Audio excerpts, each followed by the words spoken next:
आप पढ़ेंगे? हाँ, ये था ना चाक्षुस्कंध। ओके। हाँ अ, अणु और स्कंदों की उत्पत्ति का नियम। हाँ, ये तो पढ़ अब लिया था ना। इन तो चाक्षुष स्कंद। हाँ, वहां से पढ़ते हैं। ठीक है। Excuse me sir, page number कौन सा था? ये टू है। Twenty three 223 okay okay. 223।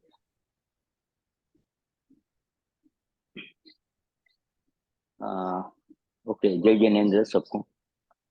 अ, वर्णमाला होने पर भी, रूपी होने पर भी, अत्यंत सूक्ष्म होने से अणु तो चक्षु इंद्रिय के माध्यम से देखने में आता ही नहीं है, पर अनंत परमाणु के पिंड होने पर भी अनेक स्कंद चक्षु इंद्रिय से देखने में नहीं आते।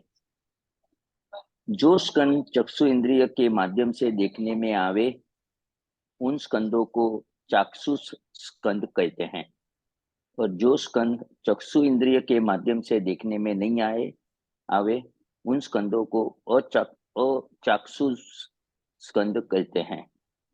यहाँ प्रश्न यह है कि अचक्ष यह हाँ चक्षुष स्कंद चाक्षुष कैसे बनते हैं? इस प्रश्न का उत्तर अगले सूत्र में दिया गया है, जो इस प्रकार है। भेद संगाताभ्या चाक्षुषः। वेद संगाताभ्याम चाक्षुषा। चाक्षुषः। भेद और संघात दोनों से स्कंद चाक्षुष बनता है, यथार्थ चक्षु इंद्रिय का विषय होता है। वस्तुस्थिति यह है कि अनंतानंत परमाणुओं के समुदाय से निष्पन्न होकर भी कोई स्कंद अचाक्षुष होता है और कोई स्कंद चाक्षुष होता है। औदारिक शरीर रूप स्कंद चाक्षुष है, और उससे अनंत गुणे परमाणु वाले कार्बन शरीर रूप स्कंद चाक्षुष नहीं है। बात यह है कि सूक्ष्म परिणमन वाले स्कंद का भेद होने पर भी कभी कभी वह अपनी सूक्ष्मता नहीं छोड़ता, इसलिए उसमें अचाक्षुष पना ही बना जाता है। वस्तुतः बात यह है कि अकेले भेद से स्कंद चाक्षुष नहीं होता, अपित भेद और संघात से स्कंद चाक्षुष बनता है। किसी एक स्कंद में भेद होने पर जब उस स्कंद का किसी दूसरे स्कंद से संघात यानी संयोग होता है, तो उसमें स्थूलता की उत्पत्ति हो जाती है और वह चाक्षुष हो जाता है। वीरेंद्र भाई, अभी हाँ आप इसमें कुछ। हाँ, इसमें इससे पहले तो उन्होंने भेद और स्कंद बताया था कि कैसे अणु के टुकड़े होते हैं और कैसे जुड़ते हैं, तो स्कंद बनता है या स्कंद से छोटा स्कंद या परमाणु बनते हैं। इसमें ये बताया कि जितने भी स्कंद है वो जरूरी नहीं है हमें आंखों से दिखाई दे।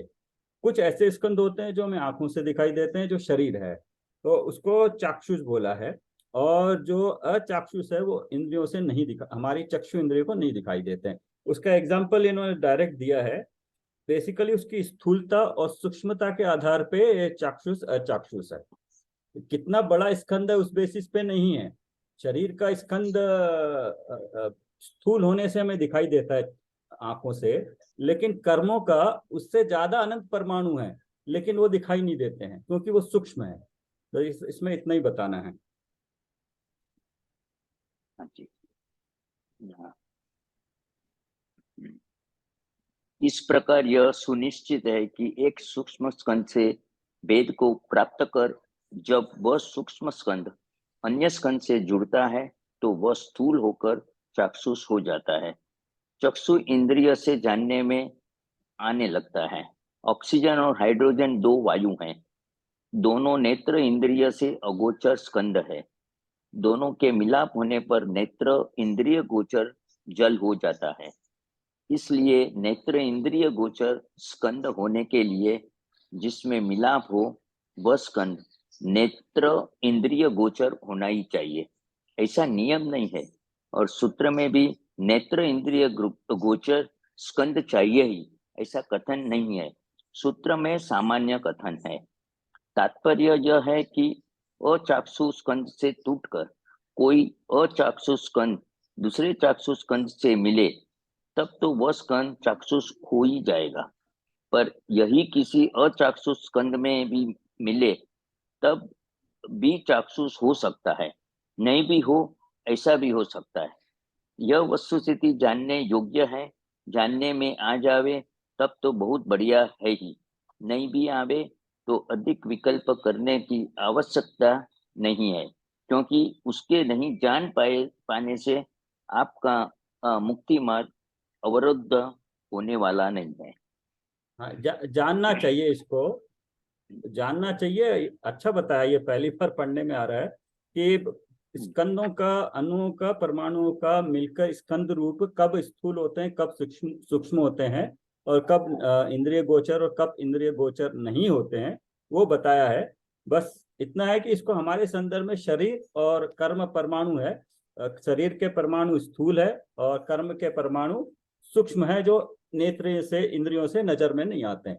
बस इतना जानना, इसमें विकल्प करने की कोई आवश्यकता नहीं है। नहीं है। नेक्स्ट कोई और पढ़ेंगे? नहीं तो मैडम फिर मैं पढ़ेंगे। कंटिन्यूस करूं।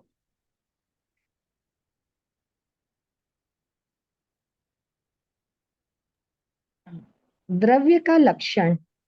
पहले धर्मादिक द्रव्यों की चर्चा हुई है, अतः यह प्रश्न सहज ही उपस्थित होता है कि आखिर द्रव्य है क्या, द्रव्य का लक्षण क्या है, द्रव्य किसे कहते हैं।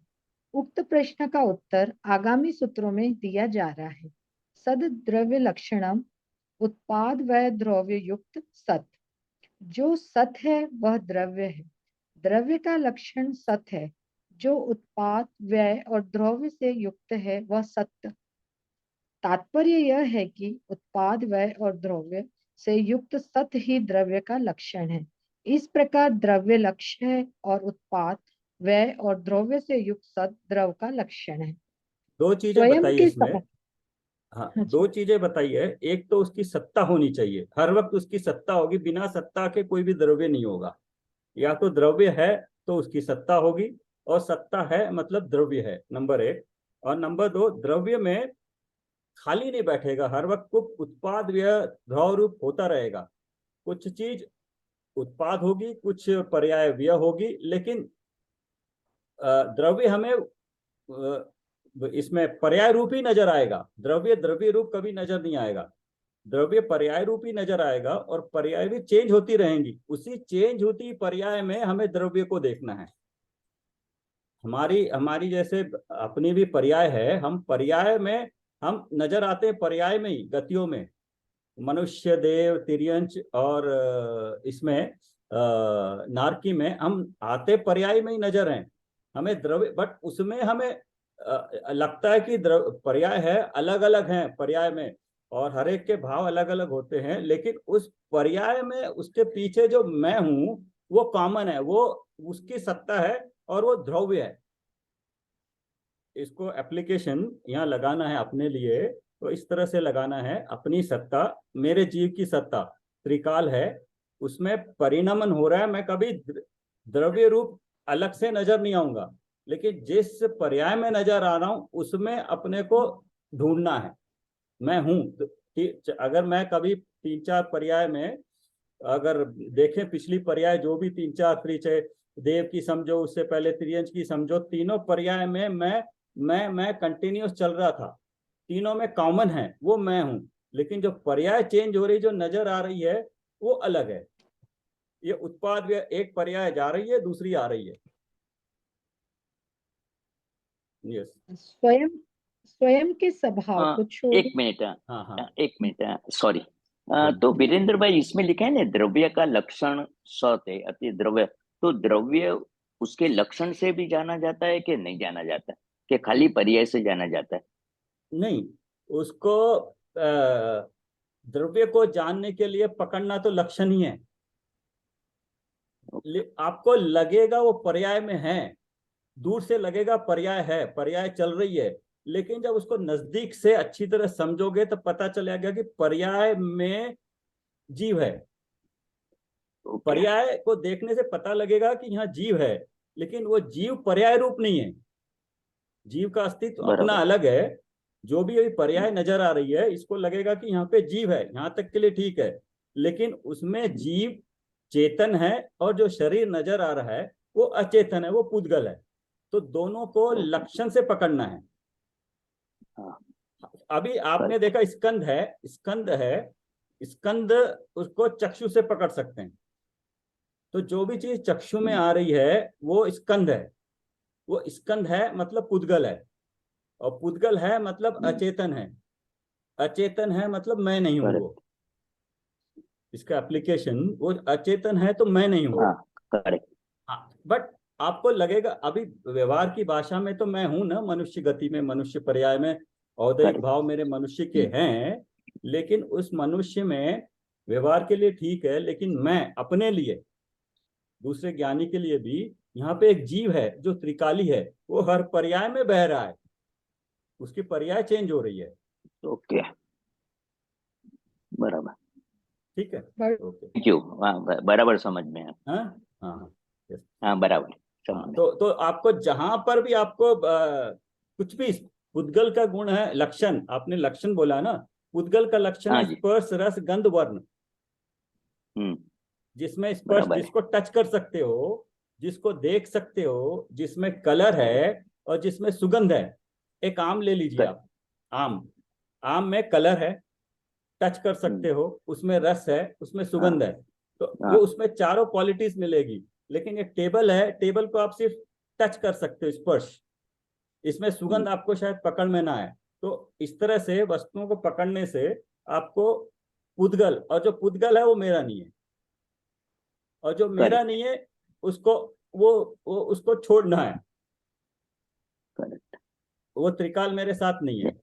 इस तरह से यह भेद विज्ञान की कला है, बेगुन के। भेद विज्ञान की एब्सोल्युटली। कला है। हाँ, correct, correct. Correct, absolutely, thank you. Yes, okay. आगे बढ़ो। हाँ हाँ भाई। स्वयं के स्वभाव जाति को छोड़े बिना नवीन अवस्था की प्राप्ति उत्पाद है, पूर्व अवस्था का त्याग व्यय है, और अनादि पारिणामिक भाव रूप अन्वय का बना रहना ही ध्रुव है। ये तीनों यहाँ चीजों पर, को समझाया है। हाँ, यस, कि कोई उत्पाद द्रव्य क्या है, है, व्यय क्या है, एंड ध्रुव क्या है, यस, उसको किस तरह से पर्याय भी देखना बदल रही है और वस्तु द्रव्य है। हाँ, भी है, और इसमें अगेन परिणामिक भाव भी आ गया है। हाँ जी, वो जो पांच भाव है उसमें ये परिणामिक भाव रूप अन्वय का बना रहना द्रव्य है। ये परिणामिक भाव जो हर वक्त रहेगा। अब आगे एग्जाम्पल दिया है। हाँ हाँ, कोयला यस, जलकर राख हो गया है, इसमें कोयला रूप पर्याय का व्यय हुआ है, क्योंकि पहले वो कोयला की पर्याय में था, अब वो राख हो गया, राख बन गया, तो मतलब पर्याय का व्यय हुआ है। राख रूप पर्याय का उत्पाद, उत्पाद हुआ है कि मतलब जो कोयले से राख बनी है वो उत्पाद है। और कोयला और राख, इन दोनों ही अवस्था में पुद्गल द्रव्य समान रूप से बना रहा, कायम रहा।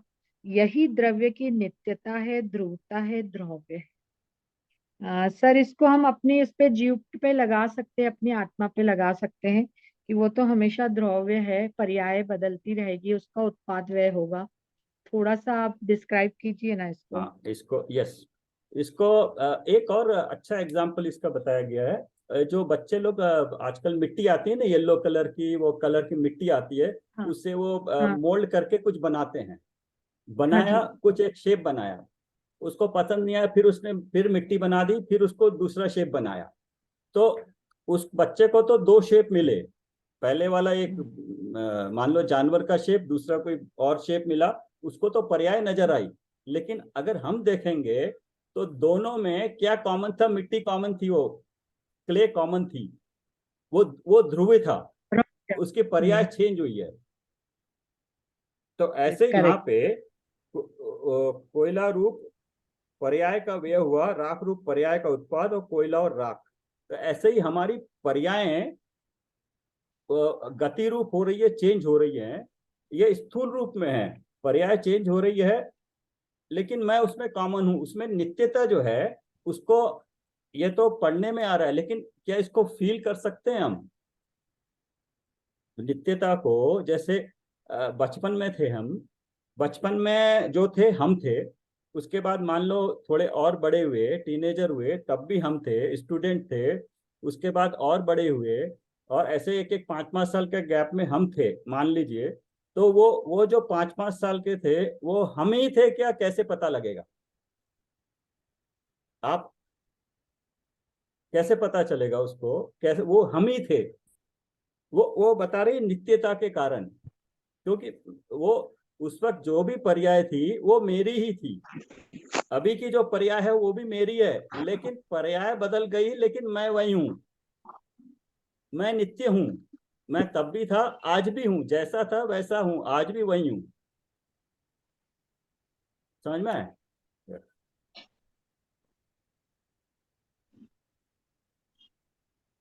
ये प्रति दोनों, समय बद हाँ हाँ ये जी, दोनों बोलिए। प्रिंसिपल बहुत इंपॉर्टेंट है। द्रव्य मतलब कोई कोई पदार्थ रूप चेंज हो जाए, राख हो गई, राख कहाँ चली गई? अब राख किसी और रूप में चेंज होगी, हमें नहीं पता है, कण दूसरे में चला गया, लेकिन वो गायब नहीं हो जाता है, क्योंकि उसको इंडस्ट्रक्टिबल है ना, कोई भी परमाणु भी इंडिस्ट्रक्टिबल है, उसको गायब नहीं कर सकते, डिस्ट्रॉय नहीं कर सकते, ओनली फॉर्म चेंज होता है। तो इसलिए ये बहुत इंपॉर्टेंट कि कोई भी पदार्थ को जानने के लिए उसका लक्षण से, क्योंकि ये हमें भेद विज्ञान किस में करना है? भेद विज्ञान हम में और पुद्गल में करना है, पर में करना है। स्व पर बोला था ना, स्व पर, तो पर और स्व में करने के लिए पर को पर के लक्षणों से, स्व को स्व के लक्षणों से। और लक्षण जो है सो उसका द्रव्य का वो सत्ता और लक्षण है उसका, और उसका एक गुण है उत्पाद्य ध्रुव। तो कभी भी पर्याय में उसको पकड़ नहीं पाएंगे, उसको पर्याय जो नजर आ रही है उसमें पकड़ नहीं पाएंगे, मनुष्य पर्याय में जीव को नहीं पकड़ पाएंगे, उसको मनुष्य को मनुष्य के जीव के आधार पे पर्याय पकड़ पाएंगे। तो ये दोनों बहुत ही इंपॉर्टेंट है, तो कभी डिस्ट्रॉय हो ही नहीं सकता यार, प्रति समय बदल कर भी। प्रति समय बदल कर भी कभी नहीं बदलना, और कभी न बदल कर भी प्रति समय बदलते रहना प्रत्येक द्रव्य का मूल स्वभाव है। कभी नहीं बदलना प्रत्येक वस्तु का द्रव्य स्वभाव है, और प्रति समय बदलते रहना पर्याय स्वभाव है। द्रव्य स्वभाव और पर्याय स्वभाव को बताया है कि जो बदलती वो पर्याय है, यस, द्रव्य नहीं बदलता है। नयों की भाषा में इसे इस प्रकार भी कह सकते हैं कि प्रत्येक वस्तु द्रव्यार्थिक नय से कभी भी नहीं बदलती, क्रियार्थिक नय से प्रति समय बदलती रहती है। इसको वो दादा बोलते हैं ना कि ये इतना फ्रेश है कि एक समय पुराना फ्रेश है, और द्रव्य इतना पुराना है कि अनादि अनंत है। आपको कौन सा चाहिए? अनादि भी है और फ्रेश भी है। और द्रव्य गुण पर्याय में आप ये मत समझना कि ये द्रव्य है उसकी ये गुण है, ये पर्याय 3 हिस्से आपको करने को नहीं मिलेंगे। द्रव्य जो नजर आएगा वो पर्याय रूप में ही नजर आएगा। द्रव्य पर्याय द्रव्य से अलग नहीं होगी, आपको जो नजर आएगी वो पर्याय ही नजर आएगी। द्रव्य आपको अलग से नहीं मिलेगा, द्रव्य को खोजने के लिए आपको उसके लक्षण से ढूंढना पड़ेगा। नित्यता का लक्षण। इसी अध्याय के चौथे सूत्र में द्रव्यों को नित्य कहा था। अतः अब उक्त नित्यता का स्वरूप स्पष्ट करते हैं। तद भाव्या वै नित्यम, भावाव्ययम वस्तु का नित्यम, वस्तु का होना और उसका व्यय, मतलब वस्तु का होना और उसका व्यय मतलब उसका अभाव होना, मतलब नहीं होना ही नित्यता है। प्रत्येक द्रव्य निरंतर कायम रहकर भी निरंतर बदलता रहता है, और निरंतर बदल कर भी निरंतर कायम रहता है। जिस प्रकार जीव निरंतर अपने क्रम नियमित परिणामों से उत्पन्न होता हुआ भी अजीव नहीं होता, अजीव भी अपने क्रम नियमित परिणामों से उत्पन्न होता हुआ जीव नहीं होता है, उसी प्रकार प्रत्येक द्रव्य अपने क्रम नियमित परिणामों से उत्पन्न होता हुआ भी कभी अन्य द्रव्य रूप नहीं होता है, मूल से कभी नष्ट नहीं होता है। यही उसकी नित्यता है। जब हम किसी 25 वर्ष के नवयुवक को देखकर यह कहते हैं कि रे सुरेश, तू इतना बड़ा हो गया, इतना बदल गया, जब तू 5 वर्ष का था तब तो मैंने तुझे खेलते हुए देखा था। आपके इस कथन से इस बात का अत्यंत स्पष्ट है कि वह 5 वर्ष का बालक पूरी तरह बदल गया है, फिर भी उसमें कुछ ऐसा है जिसके कारण आप तुमने उसको पहचान लिया है। यस, तात्पर्य यह है कि बहुत कुछ बदल कर भी कुछ ना कुछ ऐसा है जो नहीं बदला है, तुम्हारे इस ज्ञान को ही प्रत्यभिक ज्ञान कहते हैं। बस यही समझ लीजिए कि आपके इस प्रत्यभिक ज्ञान रूप ज्ञान के कारण को ही नित्यता कहते हैं।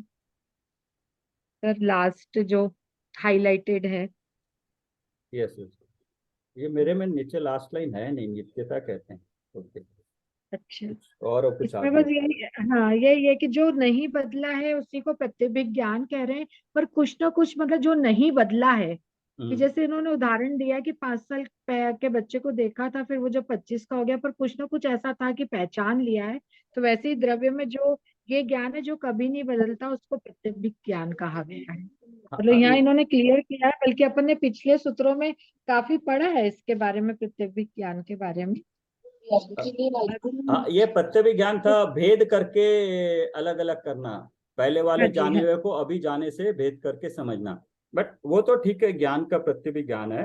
बट ये बताया है कि जो निरंतरता है, एक ही वस्तु की चेंज हो रही है लेकिन उसकी नित्यता और निरंतरता बनी हुई है, ये तो यहाँ बता रहे हैं। बट इसको हम फील कर सकते हैं क्या कि वो जो उस वक्त मैं था और इस वक्त मैं जो हूँ, दोनों में मैं ही था। ये जो मैं पना है ना, वो निरंतर पना है, वो दिखता नहीं है, उसको फील करना चाहिए।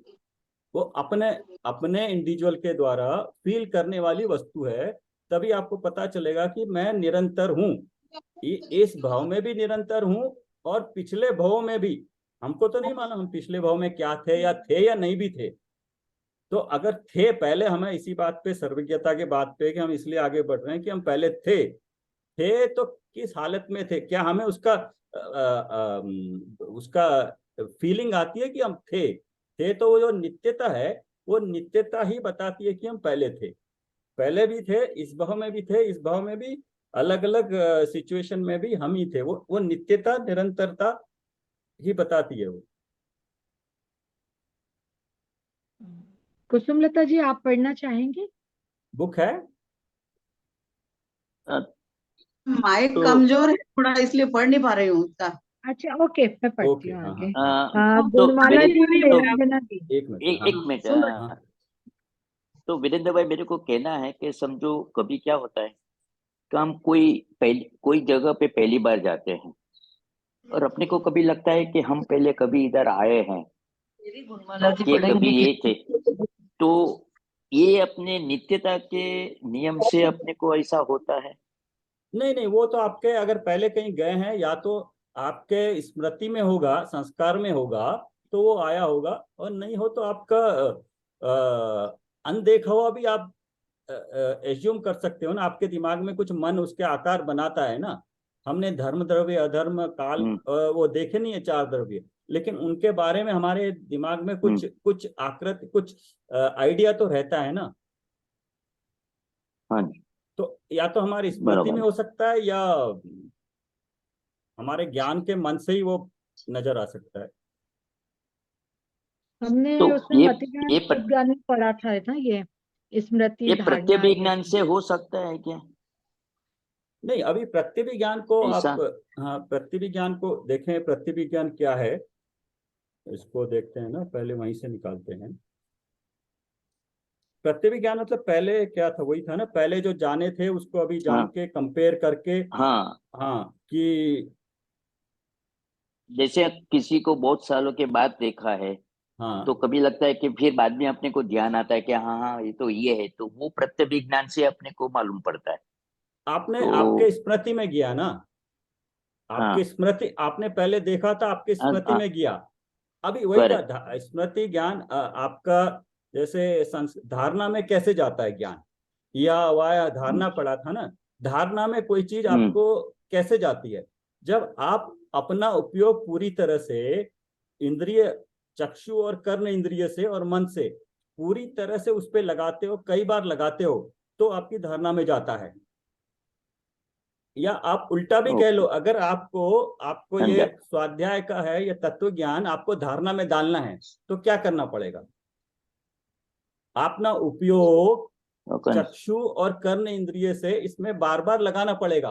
तो लगाना अपने पड़ेगा, आप ये आपके बराबर। धारणा में जाएगा। धारणा में जाएगा तो कभी आपको सडनली याद आएगा कि यस, ये पड़ा हुआ है। बराबर चाहे आपको उस हाँ वक्त जी। मिला भी हो, कोई संयोग हो भी ना हो, लेकिन अभी का ये संस्कार में जाएगा ना। हाँ, बराबर। ठीक है। Okay, thank you. ओके।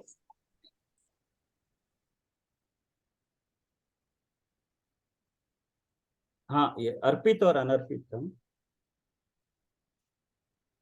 मैं पढ़ूं? मैं पढ़ता हूँ। अर्पित और अनर्पित, यह तो अनुभव सिद्ध सत्य है कि प्रत्येक द्रव्य बदल कर भी नहीं बदलता और नहीं बदल कर भी बदल जाता है। यह महासत्य की सिद्धि महत्ता और गौणता की अपेक्षा होती है। यही बात आगामी सूत्र में कही जा रही है। अर्पिता नर्पित सिद्धे। मुख्य को अर्पित और गौण को अनर्पित कहते हैं। इस मुख्यता और गौणता की अपेक्षा ही एक वस्तु में परस्पर विरुद्ध प्रतीत होने वाले दो धर्मों का अस्तित्व सिद्ध होता है। प्रत्येक द्रव्य अनंत गुणों, परस्पर विरुद्ध प्रतीत होने वाले अनंत धर्म युगलों का अखंड पिंड है, अनंत स्वभावों और अनंत शक्तियों का संग्रहालय है।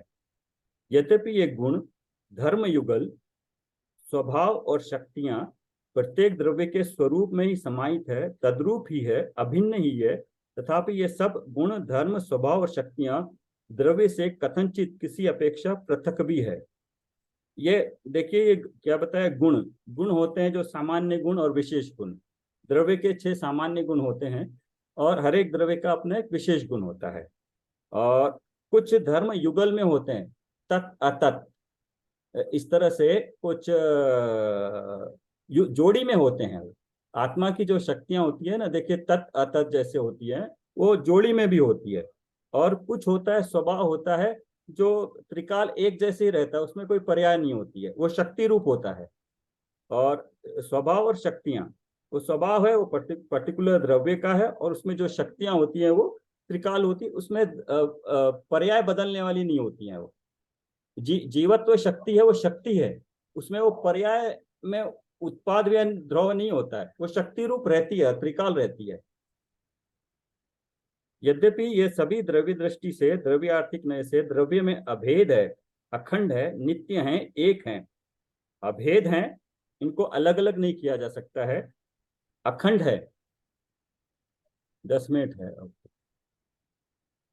अखंड है, इनको टुकड़े टुकड़े नहीं किया जा सकता है। अखंड है, नित्य है, ब्रेक नहीं होता है, टाइम के with respect to time break नहीं होगा। और एक है, सब मिला के एक भी है, अलग अलग भी है, तथापि पर्याय दृष्टि से, पर्याय आर्थिक नय से भिन्न भिन्न है, खंड खंड है। तो उसी को पर्याय दृष्टि से देखा है तो वही चीज देखिए, भिन्न भिन्न कर दिया, खंड खंड हो गया, अनित्य हो गया, अनेक भी हैं। भिन्न भिन्न भी है क्योंकि एक समय की पर्याय नई नई आ रही हैं, तो वो चेंज हो गई, भिन्न भिन्न हो गई। खंड खंड है क्योंकि चेंज हो रही है, समय के हिसाब से अलग अलग हो गई हैं। अनित्य है, कंटिन्यूअस नहीं है। और अनेक है, एक के बाद एक आ रही हैं, जितने समय है उतनी पर्याय है, उतने रूप हैं उसके। तथा प्रमाण से भेदाभेद रूप है, खंडाखंड रूप है, और नित्यानित्य रूप है, अनेकानेक रूप है। हाँ, प्रमाण से अभी इसमें देखो, एक द्रव्य दृष्टि दिखाया, एक पर्याय दृष्टि दिखाया, लेकिन प्रमाण में द्रव्य और पर्याय दोनों इंक्लूड हो जाएंगे। प्रमाण से भेद अभेद रूप है, भेद भी है, अभेद भी है। जब दोनों को एक साथ लेते हैं तो प्रमाण होता है। और खंड और अखंड रूप है, कोई भी एक लेंगे तो अलग हो जाएगा, वो नए का विषय हो जाएगा। एक लेंगे तो एक एक, चाहे आप द्रव्य दृष्टि लो या पर्याय दृष्टि लो, वो नए का विषय हो जाएगा। लेकिन वस्तु को प्रमाण से ग्रहण करना मतलब उसके भेद अभेद दोनों रूप को देखना है, खंड अखंड रूप को देखना है, नित्य अनित्य रूप को देखना है, और एक अनेक रूप है। ये दोनों को देखने से प्रमाण रूप हमने वस्तु को जाना, और वही सही तरीका है जानने का। उक्त अपेक्षाओं में से हम जिस अपेक्षा को समझना समझाना चाहते हैं वह अपेक्षा मुख्य होती है, अर्पित होती है और विवक्षित होती है। शेष अपेक्षाएं गौण रहती है, अनर्पित रहती है और अविवक्षित रहती है। विवक्षित, अर्पित और मुख्य ये सब एकार्थवाची ही हैं। इसी प्रकार अविवक्षित, अनर्पित और गौण का भी एक ही अर्थ है। इस प्रकार अर्पित और अनर्पित के प्रयोग से वस्तु स्वरूप की सिद्धि होती है। समझने समझाने का प्रयोग होता है।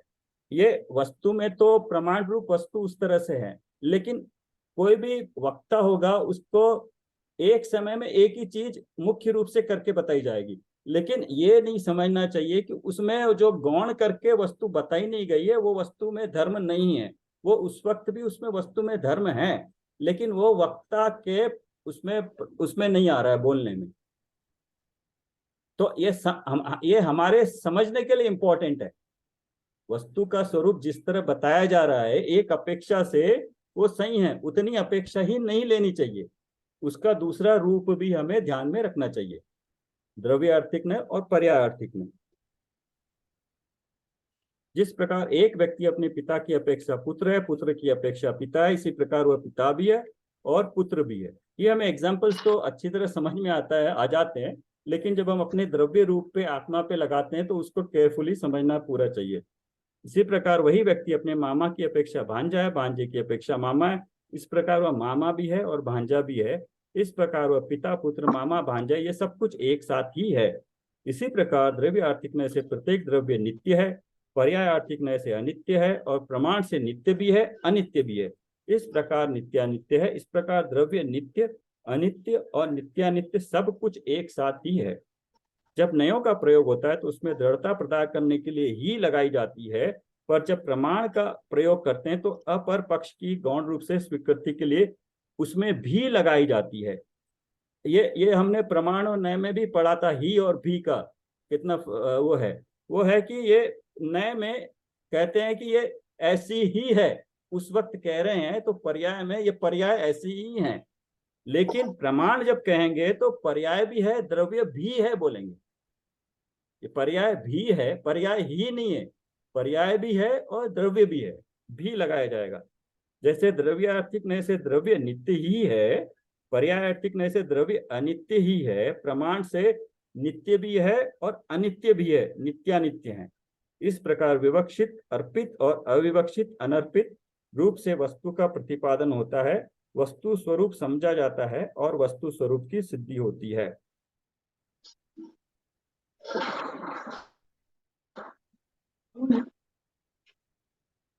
आगे पढ़ना है और एक पेज और पढ़ लेते हैं। सर आपका कल नेक्स्ट वेडनेसडे मतलब नेक्स्ट वीक से या कल से ही है? नहीं, कल से मैं इस वक्त ट्रेन में रहूंगा तो आई डोंट नो, 8:30 को ट्रेन है तो सिग्नल मिलेगा नहीं तो मोस्ट प्रॉब्ली नहीं होगा।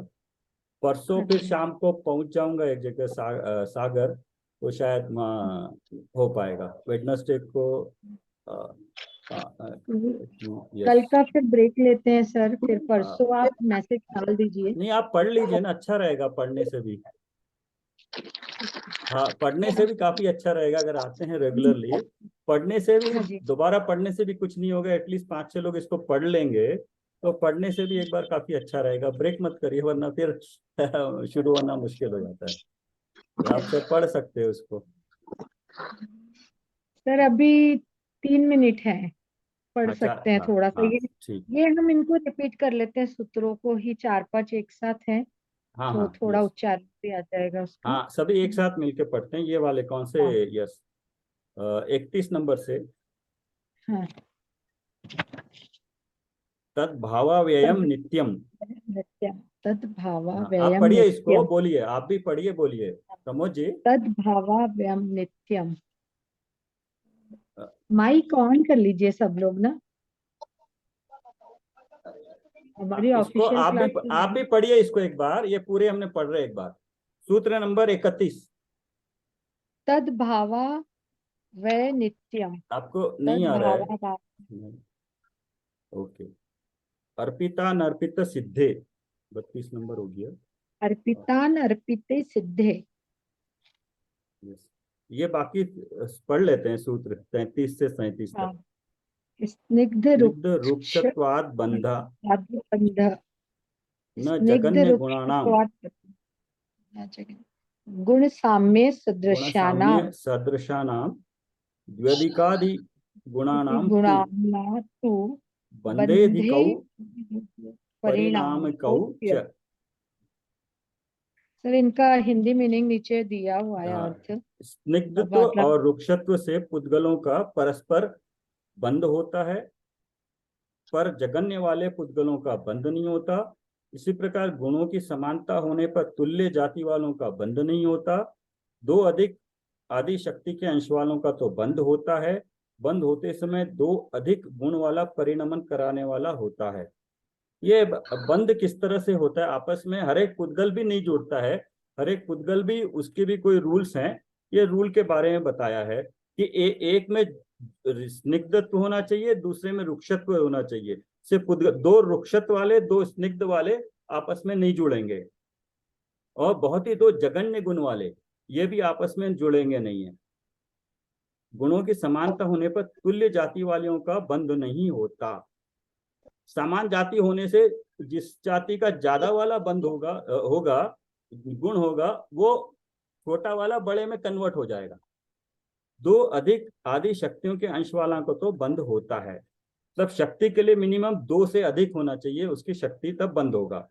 बंध होते समय दो अधिक गुण वाला परिणमन कराने वाला होता है। दो अधिक गुण वाला हाँ, बंद होगा तो दो आपस में बंद हो रहे हैं, तो फाइनल रिजल्ट जो आएगा वो जिसका दो से अधिक गुण वाला परिणमन कराने वाला होगा।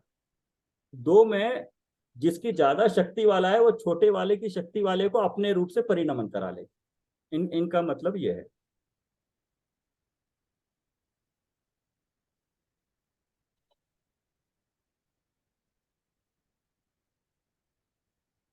इसको लगेगा अभी टाइम, 2 क्लासेस और लगेंगी, पढ़ाई करने में भी 2 क्लासेस और लगेगी, तब खत्म होगा ये। बट बाकी का जो व्रत वाला है वो बेसिकली पूरा इंफॉर्मेटिव है, बहुत ज्यादा पूरा का पूरा इंफॉर्मेटिव है। उसमें ज्यादा इस तरह से वो वाली थोड़ी क्लिष्टपना कम है, उसको याद रखने वाली चीजें ज्यादा है उसमें। अनुव्रत महाव्रत के जो है उसका एक चार्ट बना के कल मैंने से डाला था, आप देख सकते हो, वही हाँ, पूरा फुल कल से चार्ट। सब लोग ज्वाइन हुए, सर नहीं रहेंगे पर हम लोग कंटिन्यू करेंगे कल से। निरंजना जी, गुणमाला जी, प्रमोद सर, कुसुमलता जी, हम लोग रीडिंग करेंगे। फिर हाँ, जो रीडिंग बाद में करने से होगा तो अच्छा सर रहेगा। जिस दिन फ्री रहेंगे तो फिर सर से डिस्कस करेंगे। हाँ, मैं होगा तो मतलब 2 शाम तक शायद होए तो ज्वाइन करता रहूंगा। 3 से